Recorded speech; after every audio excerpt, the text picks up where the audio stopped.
12 časa pred izborниот молк Цивил Центар за слобода констатира понатамошно непрекинато кршење на изборниот закон, злоупотреба на сите јавни ресурси до максимум, злоупотреба на јавната и државната и се друго што подразбирано под администрација. На 12 часа пред изборниот молк да стапи во сила, ние исто така констатираме дека за утре се најавени настани и активности кои ги сметаме за кршење на изборниот молк. На граѓанките и граѓаните на Република Македонија им посакуваме мирен ден,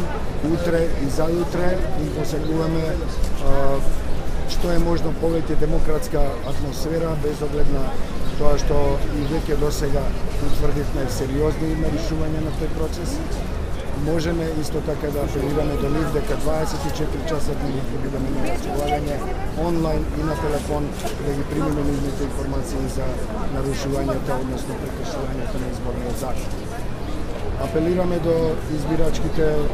комисии на избирачките места да бидат што е можно по-професионални, да се придржуваат кон правилата за кои се, односно кодексот за наблюдување, односно сите правилници кои се однесуваат на нивната работа и секако апелираме до политичките партии кои се тркаат во овие избори да бидат што е можно покоректни и да ги држат структурите и активистите кои се под нивна команда под контрола и да не дозволат никакви тензии односно насилие.